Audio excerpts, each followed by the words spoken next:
Bismillah.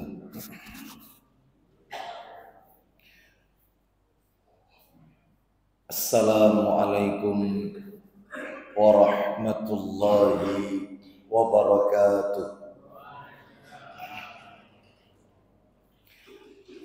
Alhamdulillah alladzi bi ni'matihi tatimmus shalihat. Wa ashhadu an la ilaha illallah wahdahu la syarika lah wa ashhadu anna Muhammadan abduhu wa rasuluh. Ya ayyuhalladzina amanu taqullaha haqqa tuqatih wa la tamutunna illa wa antum muslimun, amma ba'du. Fa inna asdaqal hadisi kitabullah wa khairal hadi hadi Muhammadin sallallahu alaihi wasallam wa syarral umuri muhdatsatuha wa kulla muhdatsatin bid'ah wa kulla bid'atin dhalalah wa kulla dhalalatin finnar. Ikhwan wa akhwati fillah, bapak-bapak, ibu-ibu, kaum muslimin dan muslimah, jamaah salat maghrib Masjid Mujahidin Kota Mojokerto yang semoga semuanya dimuliakan oleh Allah Subhanahu wa ta'ala. Tidak ada kata yang patut kita ucapkan pada malam hari ini selain rasa syukur kita kepada Allah Tabaraka wa ta'ala atas segala karunia nikmat-nikmatnya, sehingga kita dipertemukan kembali oleh Allah Subhanahu wa ta'ala tetap dalam rangka melaksanakan amalan-amalan ketaatan kepada Allah Subhanahu wa ta'ala. Dan di antara bentuk amalan-amalan ketaatan tersebut yang kita lakukan pada malam hari ini diawali dengan salat maghrib berjamaah, dilanjutkan dengan talabul ilmi, dan berakhir dengan melaksanakan salat isya yang dikerjakan secara berjamaah pula. Semoga rangkaian amal-amal ketaatan yang kita lakukan semuanya diterima dan diridhai oleh Allah Subhanahu wa ta'ala. Sebagaimana Allah Subhanahu wa ta'ala mengajarkan kepada kita sebuah doa yang termaktub doa itu di dalam Al-Quranul Karim. Rabbana taqabbal minna innaka antas sami'un alim. Ya Rabb kami, terimalah amalan kami. Ya, ini menunjukkan bukti bahwasanya pentingnya kita selalu memohon kepada Allah agar Allah menerima amal-amal ibadah kita. Bapak Ibu sekalian rahimani wa rahimakumullah, malam hari ini kita akan melanjutkan pembahasan kita. Kita masih berbicara seputar salat-salat sunnah. Maka dari materi beberapa waktu yang lalu, kalau kita ingin sedikit mereview, mengulang sedikit, mengingatkan apa yang sudah kita pelajari dari sekian banyak salat-salat sunnah yang Nabi ajarkan kepada kita, kalau tidak salah tidak kurang dari 20 macam salat sunnah. Bahkan disebutkan 23 macam salat sunnah yang Nabi ajarkan. Maka ada 5 macam salat sunnah yang masuk peringkat dikerjakan secara rutin, tidak ditinggalkan. Jadi dari total 23 macam salat sunnah yang masuk nominasi untuk kita lakukan secara rutin, kita jadikan sebagai habit, kebiasaan setiap harinya 5 macam sholat sunnah. Kalau tidak salah nomor 1 sampai nomor 3 sudah tuntas kami sampaikan. 5 macam sholat sunnah. Jadikan secara rutinkan setiap hari. Yang pertama adalah sholat sunnah rawatib. Sholat sunnah yang mengiringi sholat fardu, yaitu qobliyah dan ba'diyah. Itu yang pertama. Yang kedua adalah sholat sunnah duha. Dan yang ketiga sholat sunnah isyraq. Baik, isyraq dan duha, atau duha dan isyraq. Adapun menurut catatan saya bulan yang lalu, ya berarti tahun yang lalu ya, Desember, kita telah menuntaskan yang nomor 3, duha dan sholat sunnah isyraq. Tinggal tersisa 2 jenis, 2 macam sholat sunnah yang harus kita lakukan secara rutin. Yang pertama atau yang keempat lanjutannya tahajud. Yang kelima witir sebagai pelengkap dari sholat tahajud, sholat malam. Baik, malam hari ini kita lebih banyak berbicara tentang tahajud dan witir. Bapak Ibu kaum muslimin dan muslimah rahimani wa rahimakumullah, agar materi kita tertata dengan baik, tidak melebar kemana-mana, maka materi seputar tahajud dan witir ini kita bagi menjadi beberapa bagian supaya urut tidak melebar kemana-mana. Yang pertama yang akan kita bahas adalah perbedaan qiyamul lail, tahajud, tarawih. Ya, perbedaan qiyamul lail, tahajud dan tarawih. Baik, karena semuanya ini dilakukan di malam hari semua ini. Ada istilah qiyamul lail, ada istilah tahajud, ada istilah tarawih. Tiga-tiganya dikerjakan di malam hari. Lah terus bedanya apa? Nah, nanti kita akan sebutkan. Karena tidak sedikit di antara kaum muslimin yang sulit membedakan qiyamul lail itu apa, tahajud itu apa. Nah, ada sebagian yang mengatakan qiyamul lail itu ya tahajud, Ustaz. Tahajud itu ya qiyamul lail. Ya, maka nanti kita akan bahas ya. Itu yang pertama dulu. Yang kedua materinya adalah definisi sholat tahajud. Apa sih sholat tahajud itu? Definisinya. Ini yang kedua, definisi. Yang ketiga, hukum mengerjakan sholat tahajud. Apa hukumnya? Fardu atau sunnah? Kalau memang sunnah, sunnahnya bagaimana? Apakah sunnah muakkadah, sunnah yang ditekankan, atau tidak ditekankan? Baik, jadi nanti kita bahas itu yang nomor 3, hukum sholat tahajud. Yang keempat, keutamaan mengerjakan sholat tahajud. Ini sengaja kami sampaikan di awal-awal agar kita termotivasi untuk sregep, istiqomah, menghabiskan waktu malam kita untuk tahajud. Baik, makanya kita sebutkan yang nomor 4 nanti, keutamaan sholat tahajud. Baik, itu nomor 4. Yang kelima, Bapak Ibu sekalian, rahimani wa rahimakumullah, waktu pelaksanaan sholat tahajud. Kapan waktunya? Kapan waktu tahajud itu? Karena ada yang mengatakan tahajud itu sepertiga malam yang terakhir. Lah kalau sepertiga malam yang terakhir itu jam berapa? Memangnya sepertiga itu waktunya kapan? Lah itu nanti materi yang nomor 5 itu nanti ya. Nomor berapa? 5, betul, nomor 5. Yang nomor 6, yang keenam adalah jumlah rakaat sholat tahajud. Nah, mulai meruncing ini. Jumlah rakaat sholat tahajud. Yang ke-7, lah ini yang agak panjang, nomor 7. Etika adab mengerjakan sholat tahajud. Ternyata orang mengerjakan sholat tahajud itu ada tata caranya, ada etikanya, ada adabnya, aturan mainnya, ada. Jadi nggak sembarangan. Nanti kita akan sebutkan. Ini yang ke-7.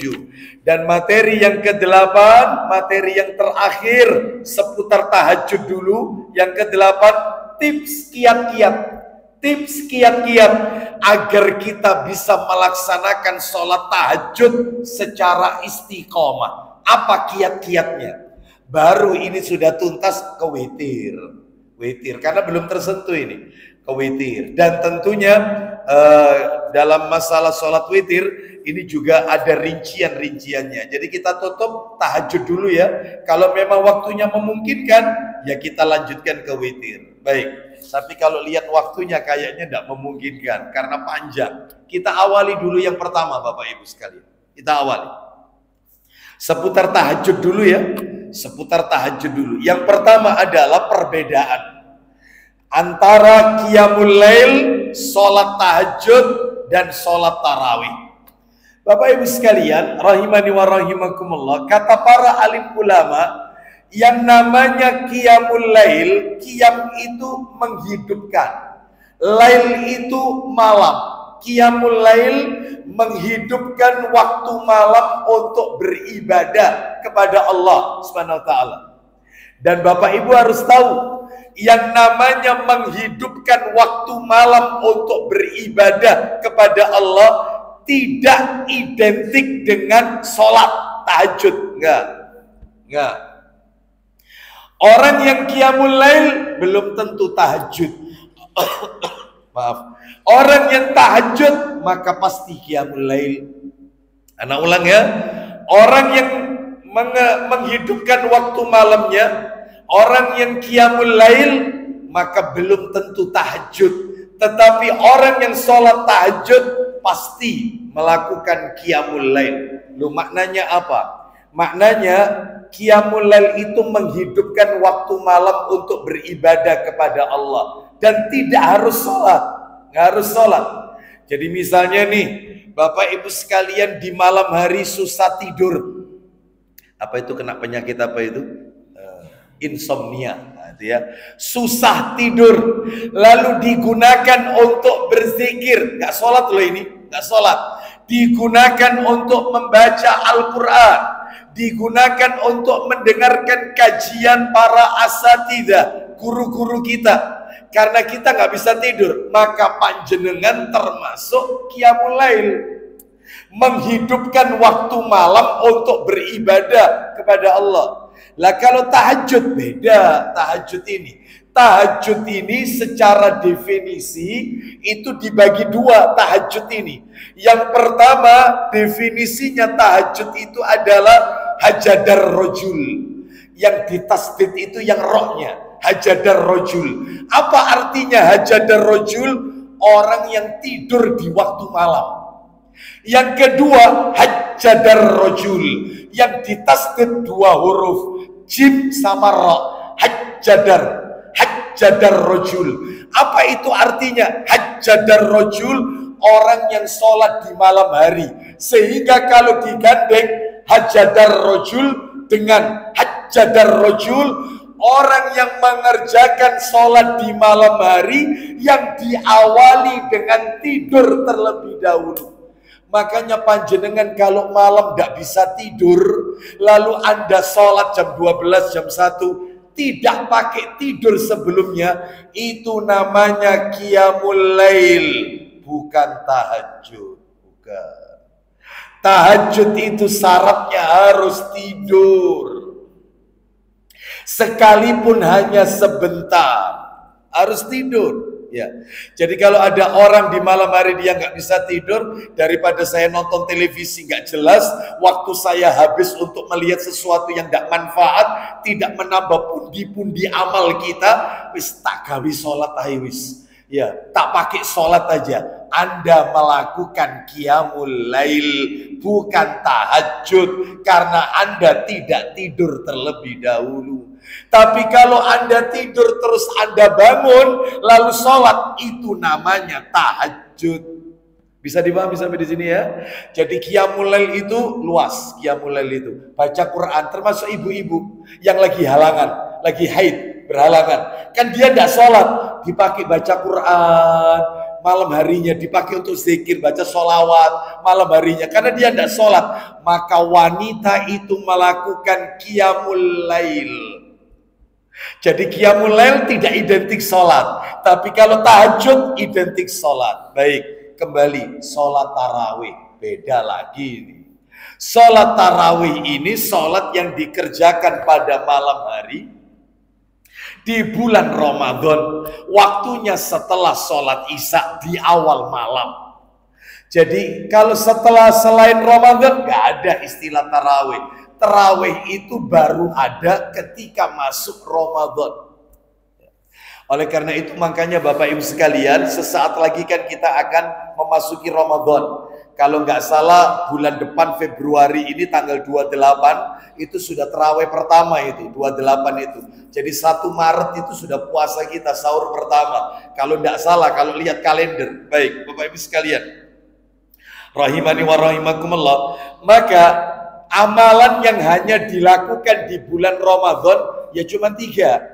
Amalan yang hanya ada di bulan Ramadan cuma 3. Yang pertama sholat tarawih, yang kedua zakat fitrah, zakat fitri. Yang namanya zakat fitrah itu tidak ada selain Ramadan. Zakat fitrah itu adalah yang mendekati Idul Fitri. Selain Idul Fitri, zakat mal.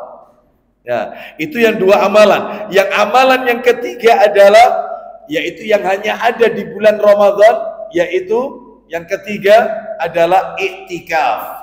Iktikaf. Nah, iktikaf 10 hari yang terakhir bulan Ramadan termasuk Lailatul Qadar. Lailatul Qadar itu adanya cuma di bulan Ramadan. Selain Ramadan tidak ada Lailatul Qadar. Baik, kembali ke materi kita. Jadi saya yakin Bapak Ibu sudah paham ya perbedaan antara qiyamul lail, sholat tahajud, dan sholat tarawih. Insya Allah bisa dipahami apa yang kami sampaikan tadi. Sekarang kita beranjak materi nomor 2. Yang nomor 2 adalah definisi sholat tahajud. Tadi sudah saya sampaikan, tahajud itu definisinya dibagi 2. Yang nomor 1, hajadar rojul. Apa artinya hajadar rojul? Orang yang tidur di malam hari, rohnya yang ditasdid. Yang nomor 2, hajjadar rojul. Apa artinya? Orang yang sholat di malam hari. Jadi kalau digandeng hajjadar rojul dengan hajjadar rojul, maka akan masuk pada al-mutahajjid. Apa itu al-mutahajjid? Orang yang bangun tidur untuk mengerjakan sholat di malam hari, yaitu tahajud. Jadi syaratnya tidur terlebih dahulu, sekalipun tidurnya sebentar. Baik, kita lanjutkan sekarang yang nomor 3. Apa yang nomor 3? Hukum sholat tahajud. Bapak Ibu sekalian rahimani wa rahimakumullah, hukum sholat tahajud sepakat para alim ulama, hukumnya adalah sunnah muakkadah. Sunnah yang ditekankan untuk dilakukan. Muakkadah, ditekankan. Hampir mendekati wajib, tapi nggak wajib. Nggak wajib. Sunnah yang ditekankan untuk dikerjakan. Dalilnya di mana? Dalilnya saya kasih 2 dalil. Yang satu dari Al-Quran, yang satu dari hadis Nabi. Kita lihat yang dari Quran. Loh Ustadz, tahajud itu ada di Quran? Iya. Makanya Bapak Ibu tidak usah kaget. Satu-satunya sholat sunnah, saya ulang, satu-satunya sholat sunnah yang tercantum dalam Al-Quran cuman tahajud. Anda cari tahiyatul masjid dalam Al-Quran, nggak ada. Anda cari sholat istikharah dalam Al-Quran, nggak ada.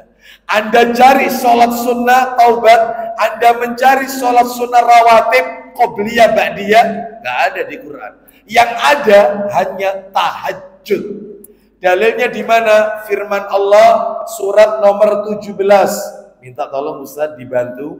Surat yang ke-17, ayatnya ayat yang ke-79. Allah Ta'ala berfirman, Al-Isra ayat 79. Allah berfirman,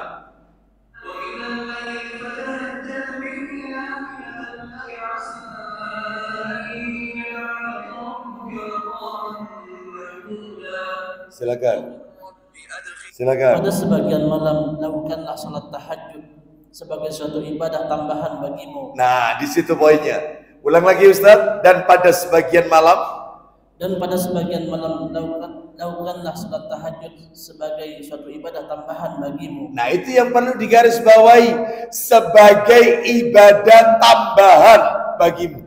Jadi tidak wajib, sunnah yang ditekankan karena dia ada di dalam Al-Quran. Terus kemudian mudah-mudahan Rabb mengangkatmu ke tempat yang terpuji. Baik, mudah-mudahan Tuhanmu mengangkatmu ke tempat yang terpuji.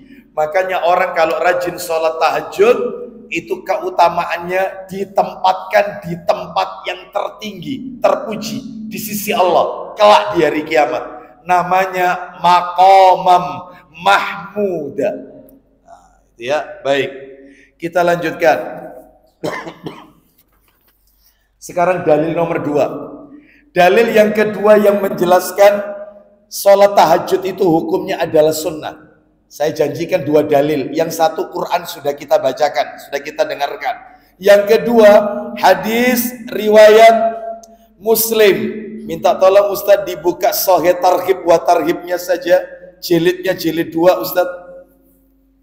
Sahih Targhib wa Tarhib jilid 2. Nanti kebanyakan di situ semua. Jilid 2. Semuanya di jilid 2 nanti. Baik. Nomornya 615. 615. Kita dengarkan ya, saya bacakan. An Abi Hurairah radhiyallahu an.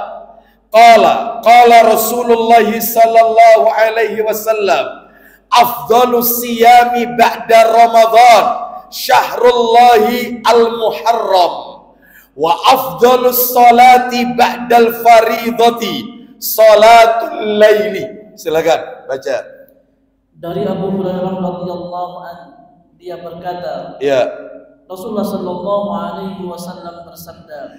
Apa sabdanya? Silakan. Sebaik-baik puasa setelah Ramadan adalah. Stop. Ulang lagi Ustaz. Sebaik-baik puasa setelah Ramadan. Stop. Sebaik-baik puasa setelah bulan Ramadan ternyata bukan puasa Syawal, bukan puasa Daud, bukan puasa Senin Kamis, bukan puasa Ayyamul Bid, bukan puasa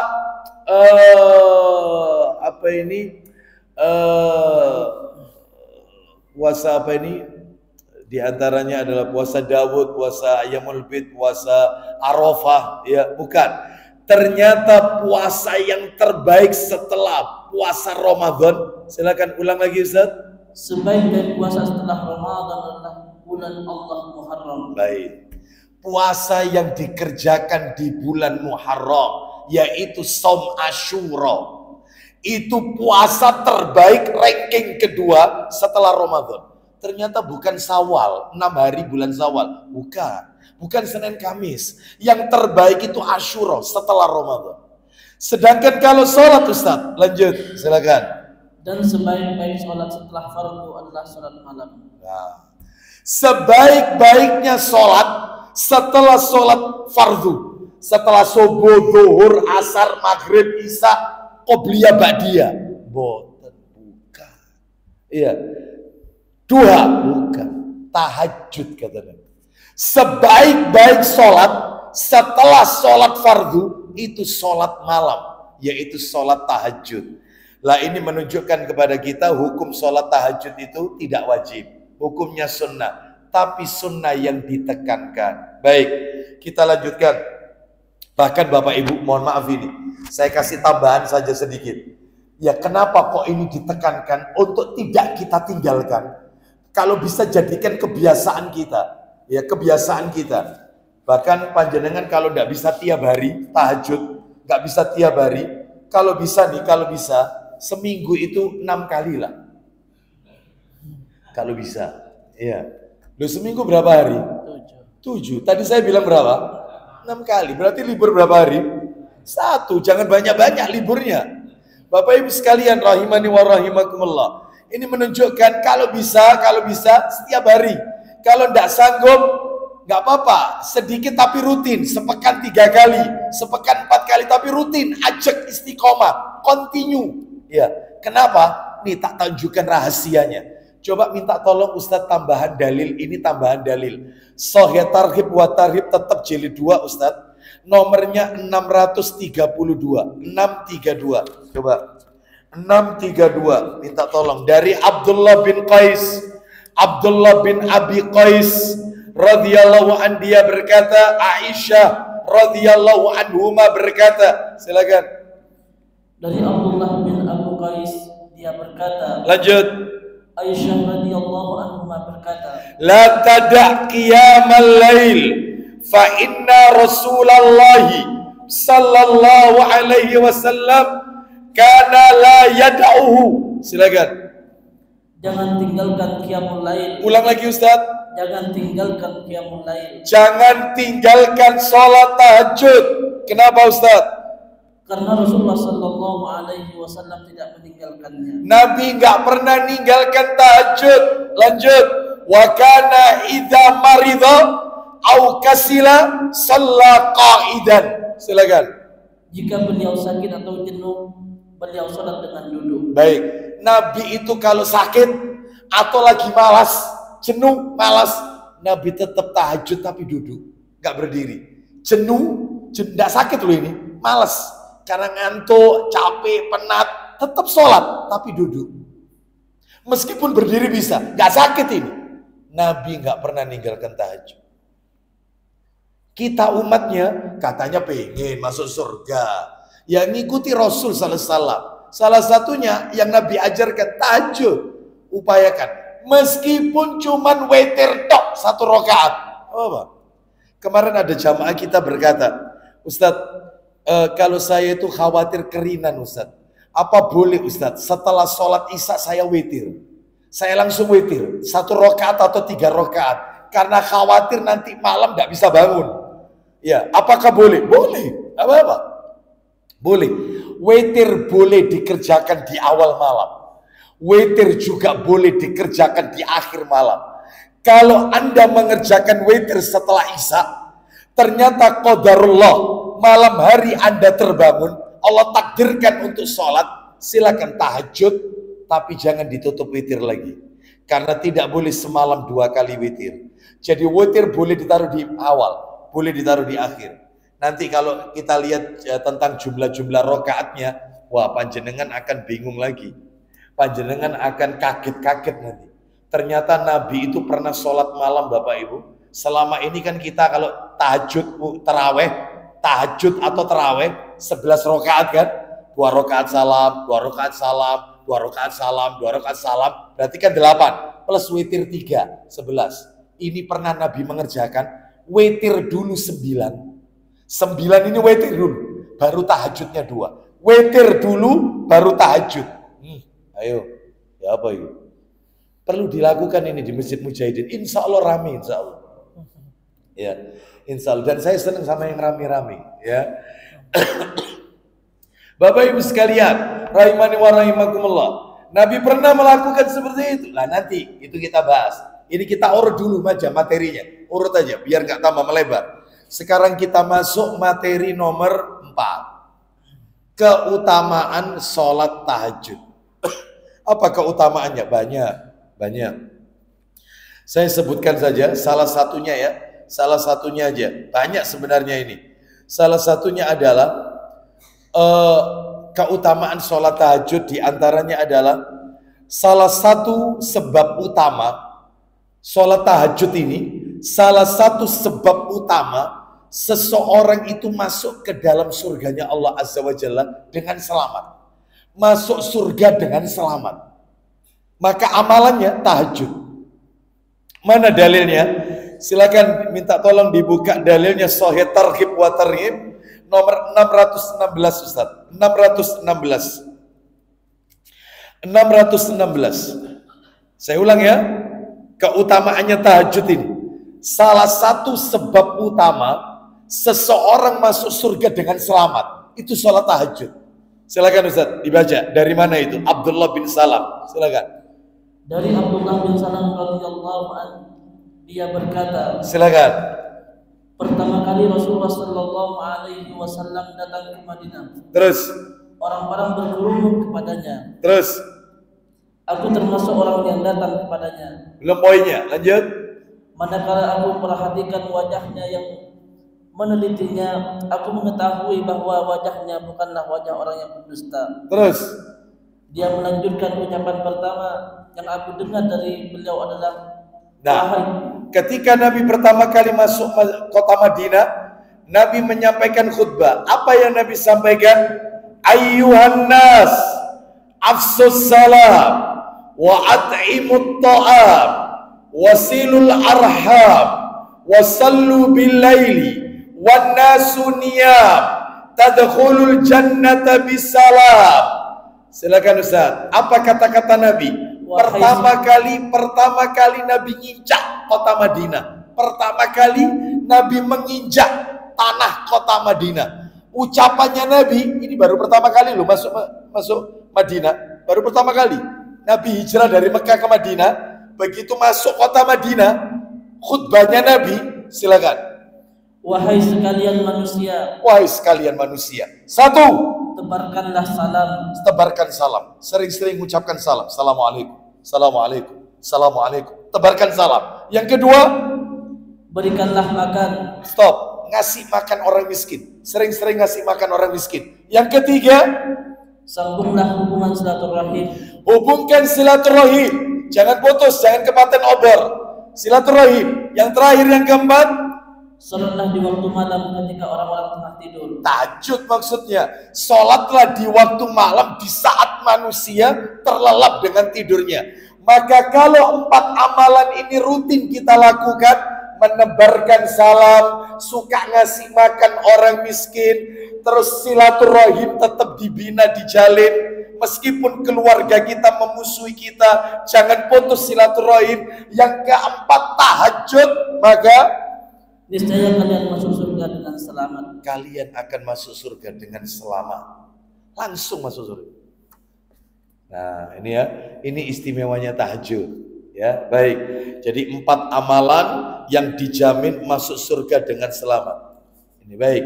Itu nomor 1 keutamaannya. Keutamaan nomor 2. Nah, keutamaannya nomor 2 ini Bapak Ibu sekalian, saya kalau boleh mengatakan ini lebih cenderung dalam rumah tangga, suami istri. Kita dengarkan ya, nih bagi ibu-ibu yang ada di atas, bapak-bapak yang ada di depan saya, ini dalam hidup rumah tangga, tolong sampaikan kepada putra-putrinya yang akan menikah. Maka ini jadi bekal dalam hidup rumah tangga. Apa kaitannya sama tahajud Ustadz? Kita dengarkan dalilnya.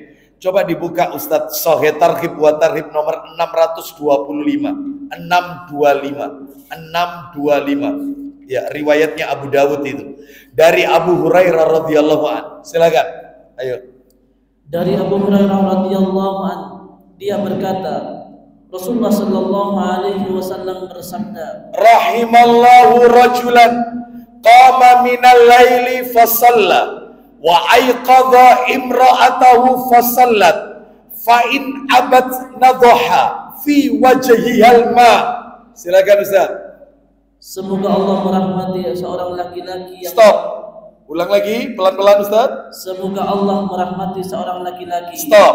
Semoga Allah memberikan rahmat kepada seorang laki-laki, suami yang bangun malam, terus lalu salat sunnah. Baik, suami laki-laki tersebut mengerjakan tahajud, salat malam. Lanjut. Dan dia membangunkan istrinya. Lalu dia membangunkan istrinya untuk mengerjakan salat malam. Lanjut. Jika dia menolak, apabila istri itu menolak, maka dia memercikan air ke wajahnya. Maka suami itu memercikan air di wajah istrinya. Salat. Apa? Mari witir turu amane. Apa? Salat dulu. Terus sebaliknya, lanjut. Dan semoga Allah merahmati seorang wanita. Nah, kebalikannya. Allah akan memberikan rahmat kepada seorang wanita, seorang istri yang bangun malam lalu sholat. Bangun malam untuk tahajud, lalu dan dia membangunkan suaminya. Dia bangunkan suaminya. Bangun. Terus apabila suaminya menolak, jika dia menolak, maka dia membersihkan air ke wajahnya. Gak apa-apa bang, tahajud dong. Aku tahu kau capek, pulangmu malam. Tahajud dulu, setelah itu tidur. Nanti mau subuh tak bangunin lagi. Bangun. Itu dikasih rahmat. Makanya suami istri yang bangun malam mengerjakan sholat tahajud, maka suami istri mendapatkan rahmat dari Allah Azza wa Jalla. Ya rumah tangganya sakinah mawaddah, garis bawahi warahmah. Sakinah mawaddah, garis bawahi warahmah, rahmat dari Allah karena mengerjakan sholat malam. Lo Ustadz itu berjamaah, nggak boleh sering-sering, sesekali. Gak ada ceritanya suami jadi imam, istri jadi makmum, sholat tahajud, nggak ada. Nabi nggak pernah tiap hari terus berjamaah sama istri-istrinya, nggak pernah. Sekali aja. Dan itu disebutkan itu. Bahkan saya punya catatannya. Jadi Nabi SAW pernah sholat tahajud berjamaah dengan Hudzaifah ibnu Yaman 1 kali, dengan Ibnu Abbas 1 kali, dengan ibunya, dengan Anas dan ibunya Anas, Ummu Sulaim 1 kali, dengan Ibnu Mas'ud berjamaah 1 kali, dengan Auf bin Malik 1 kali, dengan Ummu Haram bibinya Anas 1 kali, dengan Athabah bin Malik 1 kali, dengan Abu Bakar 1 kali, dan juga dengan beberapa sahabat di rumahnya Utsman bin Affan. Jadi Nabi berjamaah dengan beberapa sahabat sekali, gak rutin. Ya, jadi nggak boleh rutin. Ya, ini sesekali berjamaah boleh, suami istri. Ya, jadi suami sholat sendiri itu yang benar, istri sholat sendiri. Tapi kalau sekali, seumur hidup sekali, 2 kali, nggak apa-apa. Yang benar itu sendiri-sendiri. Lah kalau di pondok pesantren itu Ustaz, ya apa? Anak dibanguni jam 2, lalu tahajud bareng. Loh boleh, kenapa kok boleh Ustaz? Untuk mengajarkan pendidikan supaya dia terbiasa. Pulang pondok biasa bangun malam. Ya. Sebab ada orang itu pulang pondok tapi tidak membekas. Biasanya di pondok bangun jam 2, sudah dibanguni sama mudirnya, sama ustadznya, sama penjaga kamarnya, sudah dibanguni tahajud. Ini kalau sudah pulang ke rumah, nggak pernah tahajud. Ya, nggak pernah. Ya, banyak anak pondok seperti ini. Pulang ke rumah yang dipegang itu gim-giman, bukan Al-Quran. Padahal kalau di pondok itu baca terus murojaah Al-Quran. Begitu pulang TV, begitu pulang game. Ya. Makanya kalau kepingin anak sukses kayak di pondok, sampai ada orang tua itu berkata kepada anaknya, layole, kok niki tak pondok no tapi nek wis mulai kok gak membekas sama sekali. Kok niki mondok apa gak sih? Itu yang salah orang tuanya, bukan anaknya. Kondisikan di rumah kayak di pondok. Jadi orang tuanya bangun jam 2. Ayo nak bangun. Kalau jam 2 tangi, bangun. Terus jujur turun mana? Jangan tidur. Karena kamu tidak pernah tidur di pondok. Murojaah nunggu subuh. Habis subuh, sholat subuh. Habis itu zikir pagi petang. Terus taklim. Ayo. Bapak memang bukan ustadz. Nah, ayo kita dengarkan Roja TV. Yaitu saluran TV sesuai sunnah. Ayo. Melok taklim sama bapak bareng. Kondisikan pondok di rumah kita. Lagi bapaknya bleksek pisan. Ayo Kak Isa. Ya. Banyak orang tua itu mengeluh. Ya Pak Ustadz ya, anak saya ini Ustadz tak pondokkan bikin masalah. Kadang-kadang lari dari pondok. Nanti sudah masuk lagi sampai anak saya diskores. Ya apa Ustadz? Apa saya ini salah Ustadz masukkan anak ke pondok? Enggak. Ya. Dalam hal ini Anda tidak salah. Salah Anda satu. Salah Anda adalah ketika Anda mau memasukkan anak ke pondok, Anda tidak kondisikan anak itu seperti di pondok sebelumnya. Mestinya mulai SD, jam 2 dibanguni, murojaah, ya, hafalan Quran, sholat tahajud. Sehingga ketika dia masuk pondok, gak kaget. Kayak doa oma ya, kok persis abi umiku juga ngajarkan kayak gini. Gak kaget, kerasan. Lah ini gak pernah. Setiap kali dikasih HP. Gim-giman terus. Waktunya di pondok nggak boleh pegang HP, nggak boleh. Ya stres anak lo lah, gak oleh apa-apa ini dok pondok. Salah orang tuanya. Kondisikan di rumah kayak di pondok. Bisa dipahami kira-kira di sini. Nah, jadi jangan menyesal. Ya, kenapa anak saya ini kok bikin masalah terus di pondok Ustaz ya? Kira-kira ada wiritan apa? Wah tanya wiritan. Ya, ya Anda yang salah. Ya, baik kita lanjutkan. Kita lanjutkan. Jadi intinya suami istri yang sholat malam, maka Allah turunkan rahmat. Bapak Ibu sekalian, mohon maaf ini disebutkan di dalam hadis riwayat Bukhari kalau nggak salah ya. Itu ada keterangannya bahwasanya Rasulullah SAW ketika menikahkan putrinya Fatimah radhiyallahu anha dengan Ali bin Abi Thalib radhiyallahu an. Bapak Ibu kan tahu, orang kalau menikah pagi, malamnya malam pertama. Tentunya yang dinanti-nanti oleh pengantin, malam pertama. Anda tahulah, dan kita semua sudah mengalami semua. Baik. Maka Nabi mengetuk pintu kamarnya menantunya, Ali bin Abi Thalib, bersama putrinya Nabi, Fatimah. Ini malam pertama loh ini, diketuk. Itu riwayat Bukhari itu. Lalu ketika Ali membukakan pintu sambil menyapu kantuk Ali bin Abi Thalib, Nabi menegur, kenapa engkau tidak sholat bersama putriku? Kenapa kau tidak sholat? Apa kata Ali? Ali menjawab, kami baru menikah wahai Rasulullah. Kami baru menikah. Insya Allah maka kami nantinya akan mengerjakan sholat.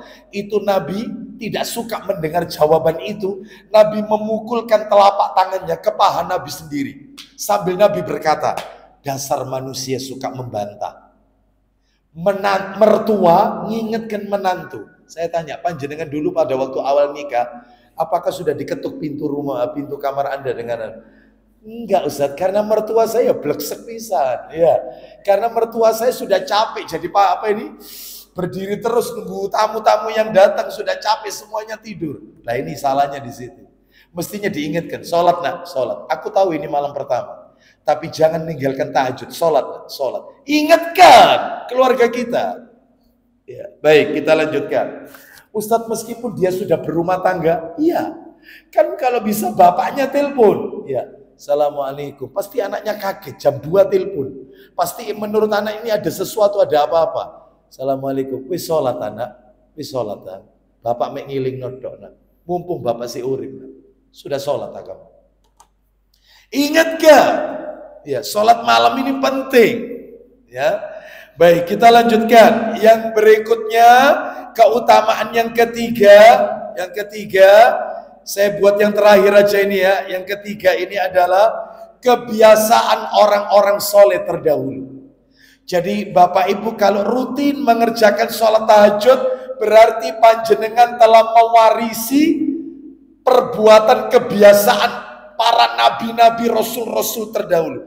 Karena ini kebiasaannya orang-orang soleh terdahulu. Bahkan orang sholat tahajud itu bisa menolak penyakit.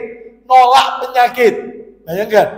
Mana dalilnya ini? Dalilnya, minta tolong Ustaz Tirmidzi-nya. Minta tolong. Tirmidzi nomor jilid 3 Ustaz. Jilid 3. Yang warna kuning. Betul Ustaz. Nomor 3549. 3549. Tirmidzi nomor 3549 dari sahabat Bilal radhiyallahu an. Ya, 3549 ketemu. 35. Ketemu Ustaz? Ayo Ustaz.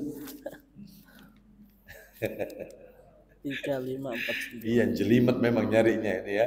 3549. Ketemu nomornya Ustaz ya. Nah, cari nama orang terakhir dari Bilal Ustaz. Kan itu banyak namanya itu, sanatnya banyak. An. Oh, iya. Cari langsung Bilal. Silakan. Tafadhol. Ayo. Dari Bilal bahwa Rasulullah Shallallahu Alaihi Wasallam bersabda. Kita dengarkan ya dari Bilal radhiyallahu an. Rasulullah SAW bersabda, silakan. Dirikanlah sholat malam. Dirikan sholat malam. Kenapa Ustaz? Sesungguhnya sholat malam itu kebiasaan orang-orang yang saleh sebelum kalian. Sholat malam itu kebiasaannya orang-orang soleh sebelum kalian. Terus lanjut. Ia dapat mendekatkan kepada Rabb-Mu. Mendekatkan diri kepada Allah. Lanjut. Mencegah dari dosa. Menyucikan dosa. Tahajud itu. Terus. Menghapuskan kesalahan. Kesalahan dihapus oleh Allah. Dosa diampuni. Kesalahan dimaafkan. Lanjut. Dan menolak penyakit dari tubuh. Ulang lagi terakhir itu. Dan menolak penyakit dari tubuh. Nolak penyakit dari tubuh. Tahajud itu. Menolak penyakit dari tubuh. Ya, baik. Oleh karena itu, ini menunjukkan keutamaan yang luar biasa dari sholat tahajud. Sebenarnya banyak Bapak Ibu, saya sebutkan 3 saja. Sekarang kita masuk, yaitu materi yang nomor 5. Belum masuk adzan Isya ya? Belum. Di sini kok lama Isyanya ya? Yang kelima, waktu pelaksanaan tahajud. Kapan tahajud itu? Kapan tahajud itu didirikan? Baik. Maka kita lihat dalilnya, silakan dibuka Sahih Targhib wa Tarhib jilid 3 Ustaz. Jilid 3. Di sini nanti kita akan ketemu jawabannya. Kapan tahajud itu dilakukan? Jilid 3 nomornya belakang sendiri. 1647. 1647. Nah, masuk ini ya. Kita dengarkan dulu hadis ini. 1647. Kapan tahajud itu? Silakan dari Amr bin Abbasah radhiyallahu an. Ya. Dari Amr bin Abbasah radhiyallahu an, bahwasanya ia mendengar Rasulullah sallallahu alaihi wasallam bersabda, "Aqrabu ma yakunur rabbu minal abdi fi jawfil lailil akhir." Silakan. Paling dekatnya keberadaan seorang hamba dari Rabb adalah di tengah malam hari. Nah, itu kalau kita lihat di situ terjemahannya yang betul, aqrabu ma yakunu rabbu minal abdi fi jawfil lailil akhir. Keadaan yang paling dekat antara Rabb dengan hambanya, Rabb Allah dengan hambanya, sepertiga saat, sepertiga malam terakhir. Fi jawfil lailil akhir, sepertiga malam terakhir. Jam berapa berarti? Jadi Bapak Ibu, kalau kepingin tahu jamnya jam berapa, malam itu dibagi 3. Malam itu dibagi 3. Caranya gimana? Tanda masuknya waktu malam itu maghrib. Maghrib itu pertanda masuk malam. Matahari terbenam, maghrib. Pertanda masuknya pagi itu subuh. Subuh. Sekarang maghrib jam berapa? Jam 6. Subuh jam berapa? Anggap jam 4. Anggap aja. Anggap jam 4. Jam 6 sore maghrib sampai jam 4 pagi itu berapa jam? 10 jam. Ya betul ya? 10 jam. 10 dibagi 3. Berarti kurang lebih anggap aja ya supaya ngitungnya enak. 3,5 jaman. 3,5 jam, 3,5 jam, 3,5 jam. Anggap aja, anggap. Berarti kalau begitu jam 6 sore maghrib sampai jam setengah 10 itu sepertiga malam pertama. Setengah 10 malam. Ini termasuk sepertiga malam pertama ini. Nanti setengah 10 sampai jam 1 malam sepertiga malam kedua. Di atas jam 1 sampai subuh itulah sepertiga malam terakhir. Nah, gitu ngitungnya caranya. Jadi malam itu dibagi 3. Ya, wallahu a'lam wa bishawab. Sampai di situ aja. Jadi ini waktu pelaksanaan sholat tahajud. Baik, kita dengarkan dulu kumandang adzan Isya. Setelah itu kita lanjutkan materi yang tersisa. Nanti ya, kita dengarkan dulu. Wassallallahu ala nabiyyina wa ala alihi washabihi wasallam.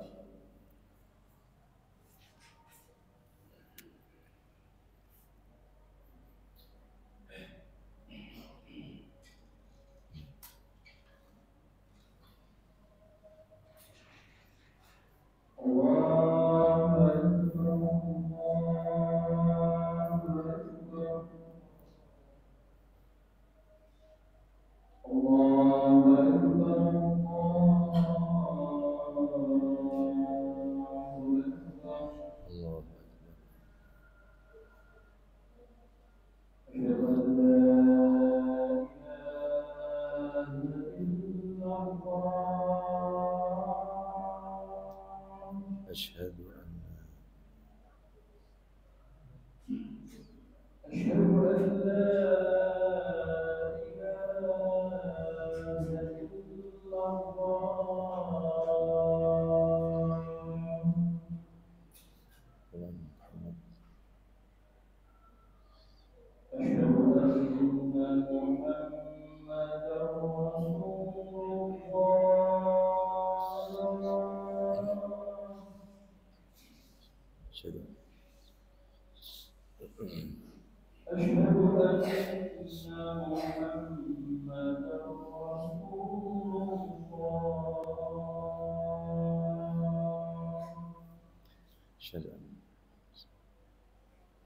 حي على الصلاة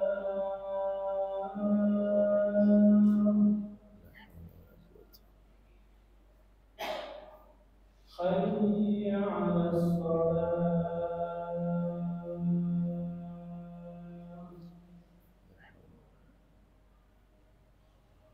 حي على الفلاح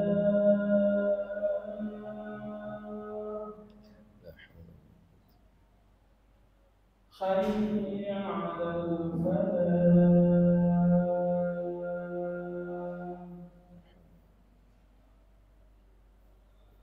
الله أكبر الله أكبر لا إله إلا الله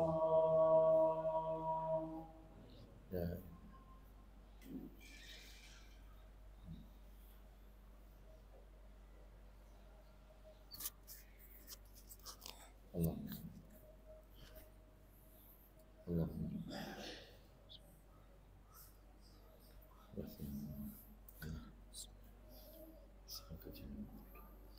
Alhamdulillah, salatu wassalamu ala rasulillah, amma ba'd. Kita lanjutkan sedikit Bapak Ibu sekalian. Sekarang yang nomor 6. Yang ke-6 adalah jumlah rakaat sholat tahajud. Jumlah rakaat sholat tahajud. Jumlah rakaat sholat tahajud menurut para alim ulama adalah tidak memiliki batasan tertentu. Tidak memiliki batasan tertentu. Mana dalilnya? Kalau sholat tahajud itu tidak memiliki batasan tertentu. Dalilnya adalah, silakan bisa dibuka Sahih Muslimnya. Sahih Muslim nomornya 722. 722. Nomor aslinya 749. Yang kita baca ini terjemahan 722. Beda nomor, isinya sama. Ya. Silakan dibuka dari Ibnu Umar radhiyallahu anhuma. Kita dengarkan. Sahih Muslim 722. Nomor asli 749. Silakan. Dari Ibnu Umar radhiyallahu an katanya, iya, seorang laki-laki bertanya kepada Rasulullah sallallahu alaihi wasallam tentang salat malam. Terus jawab Rasulullah sallallahu alaihi wasallam. Kita dengarkan apa jawaban Nabi. Salat malam itu dua rakaat. Terus apabila kamu takut subuh segera datang, salatlah 1 rakaat untuk witir. Nah, lihat kalimatnya Bapak Ibu sekalian ya. Nabi sallallahu alaihi wasallam bersabda, perhatikan baik-baik. Nabi mengatakan, masna fa idza khashita as-subha fasalli rak'atan waj'al akhira salatika witran. Yang artinya, salat malam itu kata Nabi 2 rakaat. Jika kamu khawatir tiba waktu salat subuh, maka witirlah 1 rakaat. Tuh, coba. Berarti kalau begitu salat malam itu tidak ada batasannya. Batasannya itu subuh.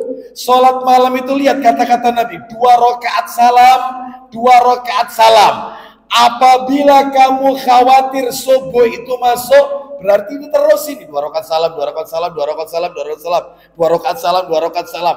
Lihat kata-kata Nabi, apabila kalian khawatir subuh itu masuk, maka segera tutup witir 1 rakaat.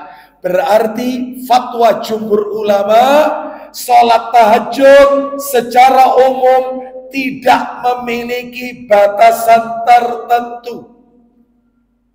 Ya, maka berdasarkan hal ini para alim ulama membagi 2. Kalau kita ingin membatasinya, silakan. Boleh 11 rakaat, boleh lebih dari 11 rakaat. Ya, termasuk sholat malam, termasuk sholat tarawih. Oleh karena itu bagi saudara-saudara kita yang ada di Muhammadiyah, mereka sholat malam tarawihnya 11 rakaat, ada dalilnya. Ada dalilnya. Bagi saudara-saudara kita yang mereka ada dalam lingkup Nahdlatul Ulama NU, sholat tarawihnya lebih dari 20 rakaat, 21 atau 23, ada dalilnya. Jadi dua-duanya sahih. Yang salah yang tidak tarawih. Dua-duanya sahih, Bapak Ibu sekalian. Terus yang salah lagi adalah mereka yang sholat malam, sholat tahajud atau tarawihnya ngebut, banter. Nah, itu salah. Karena sholat ini dilakukan secara tumak nina. Namanya saja tarawih, tarwiyah, santai. Gak perlu cepet-cepetan, santai aja. Silakan kau mau 23, bahkan di Mekah Madinah lebih dari itu. Bapak Ibu, mudah-mudahan panjenengan ditakdir oleh Allah umroh Ramadan. Terutama umroh Ramadan yang 10 hari terakhir. Karena di situ sholat malamnya 2 kali.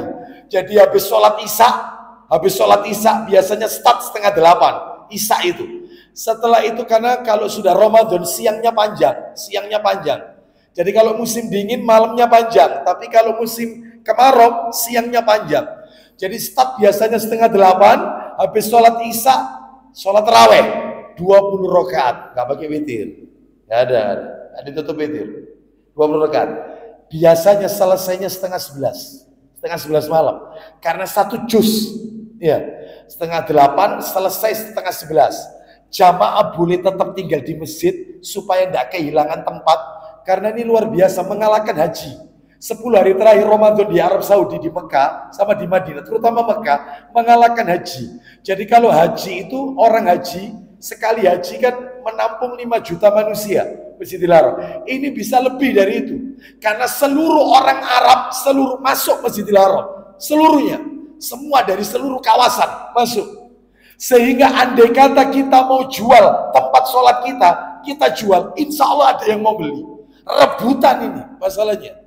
Mereka bawa bantal, bawa tempat tidur. Karena mereka tidak tidur di hotel. Mereka itikaf di masjid. Sehingga full, sesak penat. Ya. Radius 5 kilo sebelum masuk Masjidil Haram sudah ditutup. 5 kilo sebelum Masjidil Haram. Tutup total. Gak bisa masuk. Full. Kalah haji, kalah.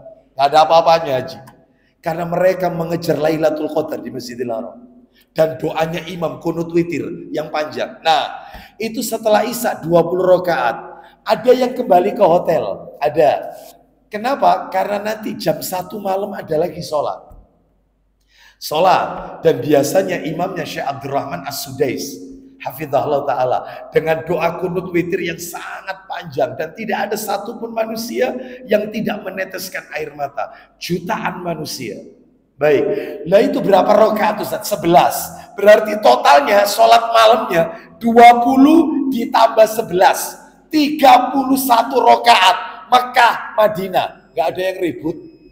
Kenapa kita 21, 23 ribut? Gak apa-apa. Boleh.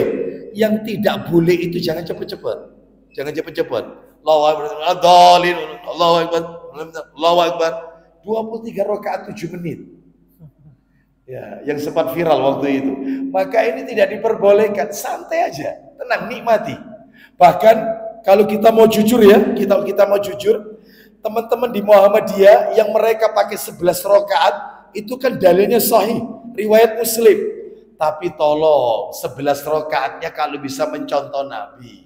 Nabi itu rakaat pertama setelah Al-Fatihah, Al-Baqarah, An-Nisa, Ali Imran.